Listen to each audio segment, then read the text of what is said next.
Voting బూత్లను occupy చేసుకుని ఈవీఎంలను పగలగొట్టాలనేటువంటి ఉద్దేశంతో దాడులు కూడా జరిగాయి. ముఖ్యంగా రాష్ట్రంలో పరిశీలిస్తే పలనాడు, అనంతపూర్, అలాగే కొన్ని రాయలసీమ ప్రాంతాల్లో చాలా పెద్ద ఎత్తున హింస చెలరేగింది. కొన్ని సందర్భాల్లో పోలీసులు కంట్రోల్ చేయలేక చేతులు ఎత్తేసినటువంటి సందర్భం కూడా కనిపిస్తుంది. ముఖ్యంగా అనంతపూర్లో కానీ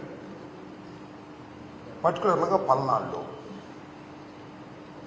పలనాడు జిల్లాలో ఉన్న ఎస్పీని, అనంతపూర్లో ఉన్న ఎస్పీని ఎన్నికలకు ముందు ఎన్నికల కమిషన్ మార్చారు.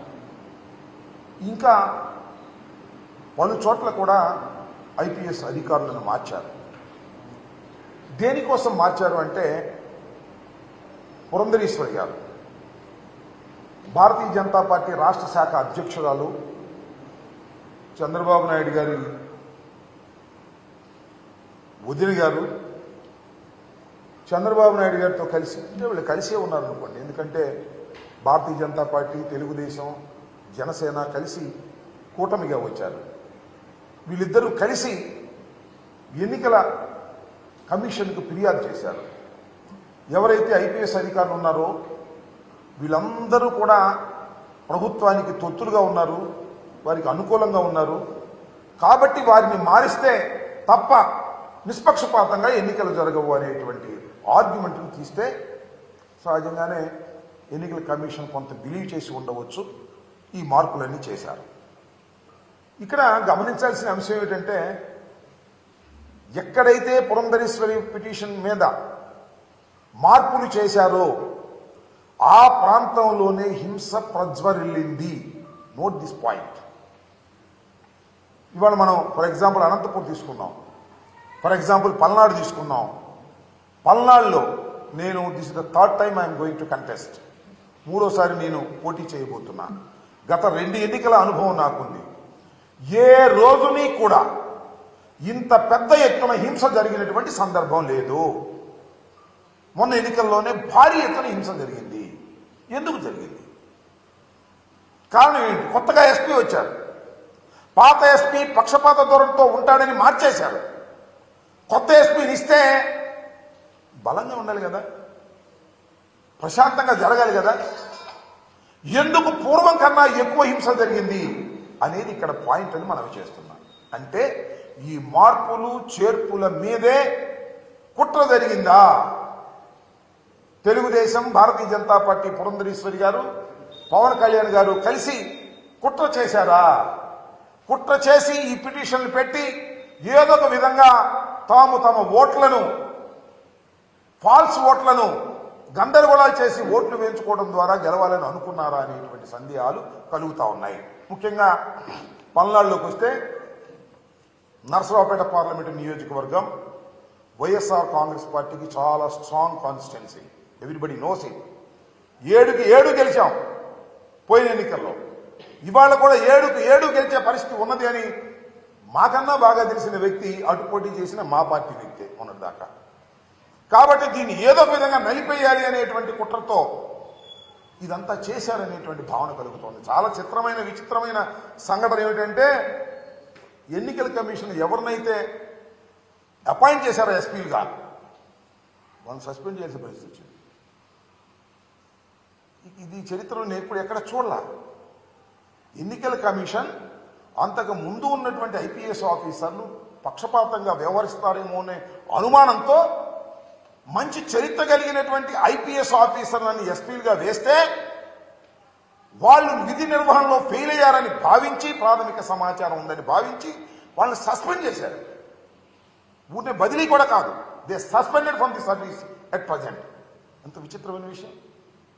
దీన్ని ఏ విధంగా భారత ప్రజాస్వామ్యంలో భావించాలని అడుగుతా ఉన్నా. దీని వెనుక నేను ఒకటే మనవి చేస్తున్నా, నేను ఓడిపోతాను అని అనుకున్న రోజున నారా చంద్రబాబు నాయుడు గారు రాక్షసంగా వ్యవహరిస్తాడు. తనకు అధికారం రాదు అనుకున్నప్పుడు హింసను ప్రజ్వరింపచేస్తాడు. ఇది నారా చంద్రబాబు నాయుడు గారి చరిత్ర. ఇవాళ పలనాడులో హింస జరగడానికి కారణం నారా చంద్రబాబు నాయుడు గారు, అదేవిధంగా పురంధరేశ్వరి గారు. ఇక్కడ మార్పుల వల్లే ఇంత హింస జరిగిందని నేను మనవి చేస్తున్నాను. ఎంత ఆశ్చర్యం అండి! పోలింగ్ రోజున అలో లక్ష్మణ అని అల్లాడుతుంటే, తలలు పగిలిపోతుంటే పోలీసులు దించుకోలేకపోయారు. కొన్ని ప్రాంతాల్లో మాచర్లలో కానీ, లేకపోతే మన గురజాలలో కానీ, నర్సరాపేటలో కానీ, సత్తెనపల్లిలో కానీ కొన్ని ప్రాంతాలు వెళుతుంటే అక్కడికి పోలీసులు రీచ్ కాల, కొట్టుకుని ఆగిపోయి చాలే ఆగిపోయారు. ఇది పరిస్థితి. ఒక ఎమ్మెల్యే ఇంటి మీద రాళ్లు వేసే పరిస్థితి. నర్సరావుపేటలో ఎమ్మెల్యే ఇంటి మీదకు వెళ్లి దూకి కార్లు పగలగొట్టి చేసినటువంటి సందర్భం. అదేవిధంగా నాకు సంబంధించి నా చీఫ్ ఎలక్షన్ ఏజెంట్ నా సన్నిలా వెళితే కారు మొత్తం పగలగొట్టారు. కంప్లైంట్ చేస్తే పోలీసులు రారు, కేసు రిజిస్టర్ చేశారు. దీనికి పోటీగా మనం కేసు రిజిస్టర్ చేయాలని ఒత్తిడి చేస్తలే దర్జీ చేయాలనుకుంటున్నారు. ఎందుకంటే ఆ కారు అద్దాలు బయలుపోయినాయి కదా, మాలుడు కంప్లైంట్ ఇచ్చాడు కదా. మాలుడు కంప్లైంట్ ఇస్తే వాళ్ళు కూడా ఇంకో కంప్లైంట్ ఇచ్చి వాళ్ళు తీసుకోమంటున్నారు. ఇక్కడ ఒక సిఐ గారు ఉన్నాడు, ఆ రాంబాబు, దాన్ని కూడా రిజిస్టర్ చేయాలనుకుంటున్నాడు. ఇది ఇంత దారుణంగా ఫెయిల్యూర్ ఆఫ్ ది పోలీస్, దారుణంగా ఫెయిల్యూర్ అయ్యి ఎన్నికల సమయంలో ఫెయిల్యూర్ అయింది ఇక్కడ పల్నాడులో పోలీస్ వ్యవస్థ. నేను ఇంతకు ముందు కూడా ఆరోపణ చేశాను. ఇవాళ కూడా సిట్ అధికారులని ఎవరైతే వినీత్ బ్రిజ్వాల్ నాయకత్వంలో ఒక సిట్ ఫామ్ చేశారో ఎన్నికల కమిషన్, ఆ బృందాలన్నీ కూడా తిరిగి ఇవాళ ఏం జరుగుతుంది, ఎలా జరిగింది అనే దాని మీద విచారణ చేస్తూ ఉన్నారు. నేను నర్సరావుపేట వెళ్ళి ఆ బృందాన్ని కలవటం జరిగింది. వారికి చాలా వివరంగా నేను ఎక్స్ప్లెయిన్ చేశాను. నేను చెప్పినటువంటి ఇన్పుట్స్ కూడా తీసుకోమని చెప్పాను. ముఖ్యంగా పోలీసు వారు లోయర్ లెవెల్లో తెలుగుదేశంతో కొయ్యడైపోయారు. They have taken money from TDP people. Kanna Lakshman దగ్గర, వాళ్ళ అబ్బాయి దగ్గర డబ్బులు తీసేసుకున్నారు. సిఐలు, ఎస్ఐలు, ఐ నో ఎవ్రీబడి. కొంతమంది తీసుకోలేదు కూడా, అది వేరే అంశం. అందరూ నేను ఒకటి మనవి చేశాను పోలీసు వారికి కూడా, ఆ సిట్లో ఉన్న వారికి కూడా, మీరు తెలుసుకోదలుచుకుంటే పోలీసు వారు చేసిన తప్పులు కానీ లంచాలు కానీ 5 నిమిషాల్లో మీరు తెలుసుకునేటువంటి అధికారం మీకు ఉంటుంది, తెలుసుకోగలిగిన శక్తి కూడా మీకు ఉంటుంది అని ఈ సందర్భంగా నేను వారికి చెప్పాను. వారు తెలుసుకునేటువంటి ప్రయత్నం కూడా చేస్తారని నేను భావిస్తూ ఉన్నాను. వాస్తవానికి ఇంత దారుణంగా పల్నాడు ప్రాంతంలో ఇంత దారుణంగా ఫెయిల్ కావడానికి దీని మీద అధ్యయనం చేయవలసినటువంటి అవసరం ఉంది. ఎన్నికల సమయంలో ఫెయిల్ అయ్యారు.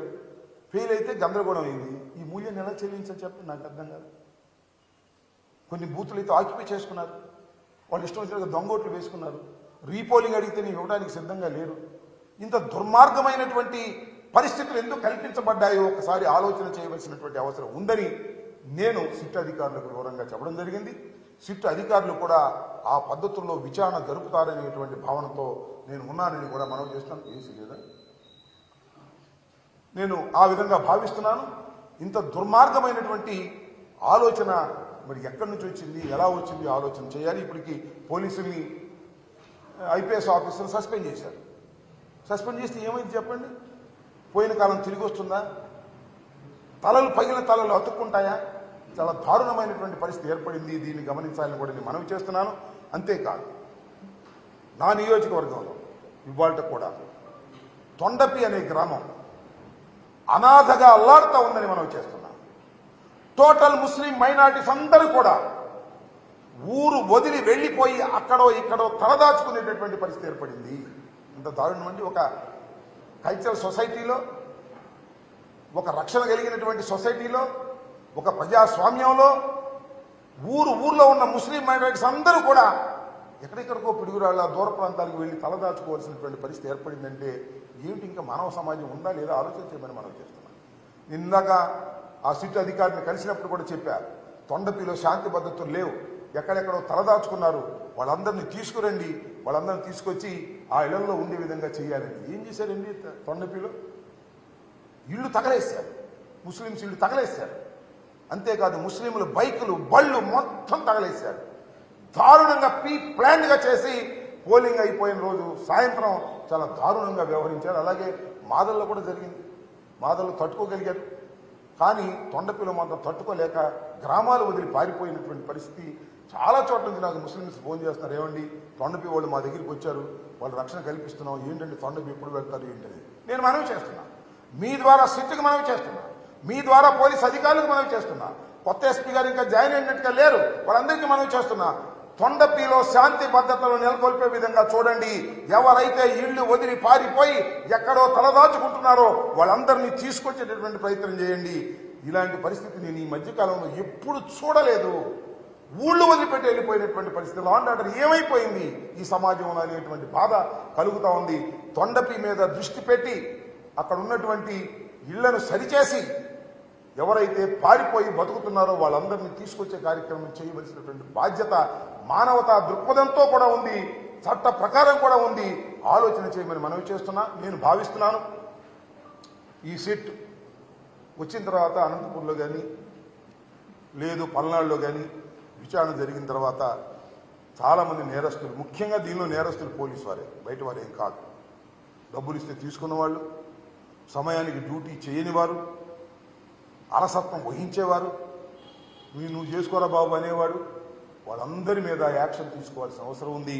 నేను సిట్ వారికి కూడా చెప్పాను, ఎవరైతే క్యాండిడేట్స్ దగ్గర డబ్బులు తీసుకున్నారో, మెతగ్గా ఉండాలని ప్రవర్తించారో వారందరి మీద యాక్షన్ తీసుకోవాల్సినటువంటి అవసరం ఉన్నది. అదేవిధంగా సత్తెనపల్లిలో ఉన్నటువంటి రాంబాబు అనే సిఐ మీద కూడా నేను ఎన్నికల కమిషనర్కి రిటర్న్గా ఇచ్చాను, ఎస్పీకి రిటర్న్గా ఇచ్చాను, ఐజీకి రిటర్న్గా ఇచ్చాను, సిట్ వారికి కూడా రిటర్న్గా ఇచ్చాను. దాని మీద కూడా విచారణ జరిపి యాక్షన్ తీసుకోవాలి. కొంతమంది పోలీస్ అధికారుల మీద నేను మనవి చేస్తున్నాను, ఇంత అరాచకం జరిగిన తర్వాత, ఇంత law and order problem create అయిన తర్వాత, ఇంత దౌర్జన్యాలు జరిగిన తర్వాత, ఇంత వైఫల్యం జరిగిన తర్వాత పోలీసు వారి మీద యాక్షన్ తీసుకోకపోతే ఖచ్చితంగా ఇంక సమాజం ఉండదని కూడా మనం చేస్తున్నాం. ఒక తప్పు చేసిన వారి మీద శిక్ష జరగాలి, జరిగినప్పుడు సమాజం బాగుపడుతుంది. మళ్ళా భయం వేస్తుంది, ఎస్ మనం డ్యూటీ సరిగ్గా చేయకపోతే ఇంకా మనకు శిక్ష తప్పదు అనేటువంటి భావన కలిగే విధంగా ఈ సిట్ న్యాయం చేస్తుందని, ఖచ్చితంగా ఎవరైతే పోలీసు అధికారులు అలసత్వంతో ఉన్నారో, ఎవరైతే కరప్ట్ అయ్యి డ్యూటీని చేయలేదో వాళ్ళందరి మీద వేటు వేయవలసిన అవసరం ఉంది. ఇప్పటికే కొంతమంది సస్పెండ్ చేశారు, అవసరమైతే రిమూవ్ చేయాల్సినటువంటి అవసరం కూడా ఉంటుంది. ఎన్నికల సమయంలో పోలీసు వ్యవస్థ ఫెయిల్యూర్ అయితే ఎంత దారుణాలు జరుగుతాయి, ఫలితాలు తారుమారవుతాయి, ప్రజల యొక్క అభిప్రాయాన్ని వ్యక్తం చేయలేని పరిస్థితి వస్తుంది. కాబట్టి పోలీసు అధికారులు దీని మీద యాక్షన్ తీసుకుంటారని, రాజ్యాంగం వారికి కల్పించినటువంటి హక్కును సద్వినియోగం చేసుకుంటారనేటువంటి విశ్వాసంతో నేను ఉన్నాను. అదే విషయాన్ని వారికి కూడా చెప్పడం జరిగిందని కూడా ఈ సందర్భంగానే మనం ఎవరైనా అటువారైనా ఇటువారైనా, మా వాళ్ళు కూడా కొన్ని చోట్ల అగ్రెసివ్గా ఉంటే ఉండవచ్చు, నేను కాదు నాను. That is also failure of the police. ఒక చోట బ్రేక్ చేసినట్టయితే ఆటోమేటిక్గా వాళ్ళు కూడా బ్రేక్ అయిపోతారు. అలసత్వంగా వ్యవహరించినటువంటి వారి మీద తప్పనిసరిగా యాక్షన్ తీసుకోవాలని మీ ద్వారా అధికారులను కోరుతున్నాను. చట్టం కూడా తన పని తాను చేసుకుంటుందని భావిస్తున్నాను.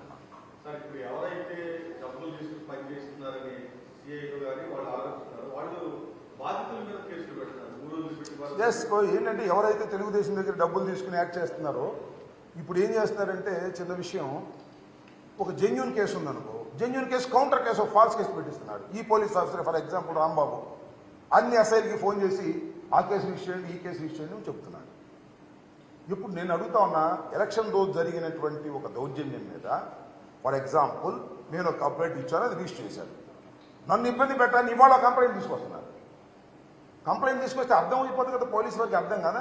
మొన్న ఇచ్చినటువంటి కంప్లైంట్ మీద ఇవాళ మళ్ళా కంప్లైంట్ ఇస్తున్నారంటే ఫాల్సా, అది జెన్యూన్ అనడానికి ఏదైనా గాయమైనా ఉండాలి, ఏదైనా ప్రాపర్టీ నష్టపోయినా ఉండాలి. ఆ రెండు కనపడుకోకుండా కేసు రిజిస్టర్ చేస్తే కేసు అండ్ కౌంటర్ ఉంటే ఏదో చేయొచ్చు అనేటువంటి భావనతో ఉన్నారు. నాకు అదే విషయం, నాకు నారాయణపాడు విషయంలో నారాయణపాడు నుంచి ఫోన్ చేశారు, ఏమంటే వాళ్ళు కేసు ఇస్తున్నారండి అంటే, వాళ్ళకి ఫోన్ చేశాడు, ఏమయ్యా మేము చేయండి కేసు ఎందుకు ఇస్తానని అడిగారు లోకల్ వాళ్ళు. మీరు ఇచ్చారుగా, అందుకని మేము కూడా ఒకటి ఇస్తున్నాం కేసు, సిఐ రాంబాబుని చెప్పి రాంబాబు రిజిస్టర్ చేస్తా అన్నాడు లోకల్గా.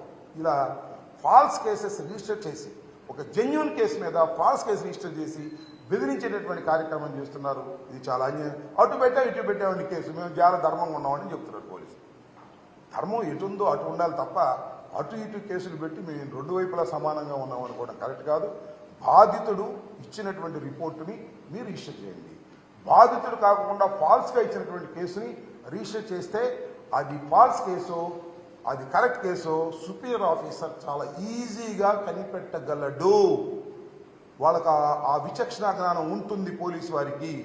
ఎస్పీ న్యూగా వచ్చేటువంటి ఎస్పీ గారు వాటిని పరిశీలించాలని, వాటిని రివ్యూ చేయాలని, సిట్టును కూడా వాటిని రివ్యూ చేయాలని, which is the false case, which is the correct case తెలుసుకోవాలని, ఫాల్స్ కేసు రిజిస్టర్ చేసినటువంటి స్టేషన్ హౌస్ ఆఫీసర్ మీద యాక్షన్ కూడా తీసుకోవాలని నేను ఈ సందర్భంగా కోరుతున్నాను.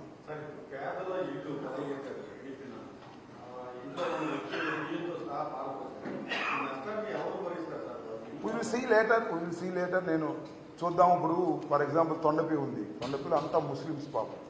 ఏ రోజుకి ఆ రోజు రెక్కాడితే కానీ డొక్కాడినటువంటి ప్రజానీకం వారి మొత్తాన్ని, వారి వాస్తుల్ని ధ్వంసం చేశారు. ఇళ్లు పాల్గొట్టారు, ట్రాక్టర్లు కాల్చారు, స్కూటర్లు, బళ్ళు, 2 వీలర్స్ మొత్తం కాల్చారు, ఇంట్లో వస్తువులన్నీ కాల్చారు. వారికి ఏదో ఒక ఆర్థిక సహాయం ప్రభుత్వం వైపు నుంచో పార్టీ వైపు నుంచో చేయాల్సిన అవసరం ఉంది. దాని మీద కూడా ఆలోచన చేస్తాం. తప్పనిసరిగా నేను మనవి చేస్తున్నా, చెప్పడం కొద్దిగా అతిశక్తి ఉంటుందేమో కానీ జగన్మోహన్ రెడ్డి గారు మనం చెప్పాడు కదా, ఏమీ తేడా ఉండదు. 4వ తారీఖు పోలింగ్ అయిన తర్వాత 9వ తారీఖు జగన్మోహన్ రెడ్డి గారు విశాఖపట్నంలో ముఖ్యమంత్రిగా ప్రమాణ స్వీకారం చేయబోతున్నాడు. మళ్ళా వచ్చేది జగన్మోహన్ రెడ్డి గారే. ఎన్ని కుట్రలు, ఎన్ని కుతంత్రాలు చేసినా జగన్మోహన్ రెడ్డి గారే మళ్ళా ఈ రాష్ట్రానికి ముఖ్యమంత్రి అవుతారు. ఒకటి చెప్తున్నా, పొద్దున్నే ఉదయాన్నే బయలుదేరి వచ్చారు, తండోపతండాలుగా జనం వచ్చారు, మహిళలు వచ్చారు, వృద్ధులు వచ్చారు, వర్కింగ్ క్లాస్ అంతా కూడా వచ్చారు. దేనికోసం వచ్చారప్ప? చంద్రబాబు నాయుడు గారు గొప్పతనం నుంచి వచ్చారా? చంద్రబాబు నాయుడు గారు అద్భుతమైన పరిపాలన నుంచి వచ్చారా? అబ్బో చంద్రబాబు నాయుడు దేవుడు ఓటేద్దామని వచ్చారా? No no. జగన్మోహన్ రెడ్డి నా బిడ్డ, అమ్మ వడిచాడని వచ్చారు. జగన్మోహన్ రెడ్డి నా బిడ్డ, వృద్ధాప్య పెన్షన్ ఇచ్చాడు అని వచ్చారు.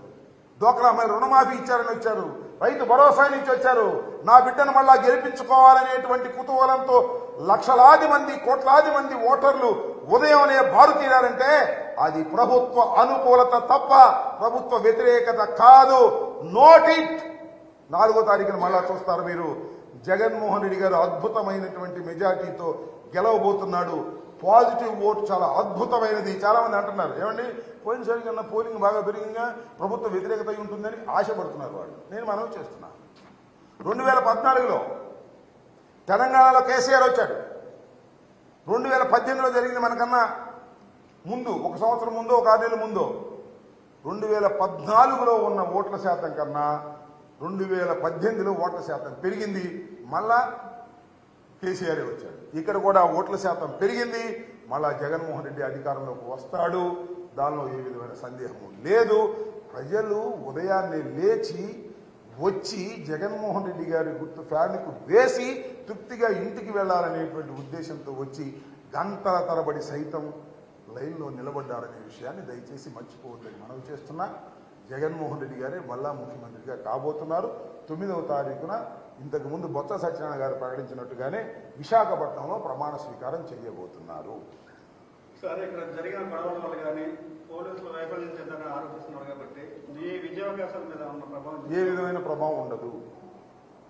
నేను నా విద్యావకాశాల మీద కానీ లేదా వైఎస్ఆర్ కాంగ్రెస్ పార్టీ విజయావకాశాల మీద కానీ ఏ విధమైన ప్రభావం చూపలేదు. కొన్ని చోట్ల సైక్లింగ్ లాగా రిగ్ చేసుకున్నారు. ముఖ్యంగా నార్నిపాడు, చీమలమర్రి, దమ్మాలపాడు గ్రామాల్లో వాటి మీద నేను రీపోలింగ్ అడిగాను. ఎలక్షన్ కమిషన్ రీపోలింగ్కి సుముఖంగా లేదు ఎవరని చెప్పారు. దీన్ని అవసరమైతే I will go to the court also. నాకేమి ఓటమి భయంతో కోర్టుకు వెళ్తున్నాను అనుకోకండి. అసలు ఇలా రిగ్గింగ్ జరిగినప్పుడు ఇంత అడ్వాన్స్డ్ సొసైటీలో 2-3 కూర్చుని వారి గుర్తు మీద నొక్కుకునే పరిస్థితి వచ్చినప్పుడు why you are not open the camps ఏదైతే ఉన్నాయో, మన దాన్ని ఏమంటారు, ఎఫ్ క్యాంప్స్, అవి ఓపెన్ చేస్తే కదా అర్థమయ్యేది. ఎందుకు ఓపెన్ చేయరు అనేది నా పాయింట్. ఒకసారి ఓపెన్ చేసి ఎవరైతే దొంగ ఓట్లు వేసుకున్నారో వాళ్ళని రీపోల్ చేసి మనం శిక్షించామనుకోండి, ఇలాంటి వాటికి పరిసమాప్తం అవుతుంది. దానికోసం నేను I'm trying to approach the court. వస్తున్నారా అదో దట్ ఇస్ డిఫరెంట్ మ్యాటర్. చాలా మంది అనుకోవచ్చు అవన్నీ రీపోల్ జరగకపోతే అమరరావు ఓడిపోతాడనే భయంతో అని. No, never. అత్యధికమైన మెజార్టీతో నేను మళ్ళా చెప్తున్నా, పోయినసారి కన్నా ఒక్క ఓటైనా ఎక్కువ వస్తేనే అది నా నైతిక విజయం. లేకపోతే నా నైతికంగా విజయం కానట్టు లెక్క అని కూడా మరొకసారి ఐఎమ్ రీటరేటింగ్. మీరు అనుకుంటున్నారు ప్రజలు ఎంత అద్భుతంగా ఉన్నారో. నా మనసుకు తెలుసు, నా కళ్ళకు తెలుసు, ప్రతి ఊరు తిరిగాను, ప్రతి చోటకి వెళ్ళాను. ప్రజలు అద్భుతంగా జగన్మోహన్ రెడ్డి గారికి ఓటు వేయాలని అనుకుంటున్నారు. అందువల్ల నాకు ఓటు వేశారు. నేను అద్భుతమైన మెజార్టీతో గెలుపొందుతాయని కూడా మనవి చేస్తున్నాను. సార్, ఈ మధ్య బాగా ప్రచారం జరుగుతుంది, రెడ్డి సామాజిక వర్గం మీకు సపోర్ట్ చేయలేదన్న. ఇవన్నీ ఆ సామాజిక వర్గం, ఈ సామాజిక వర్గం, I don't comment all these things. అన్ని సామాజిక వర్గాలు జగన్మోహన్ రెడ్డి గారి వైపే ఉన్నాయి.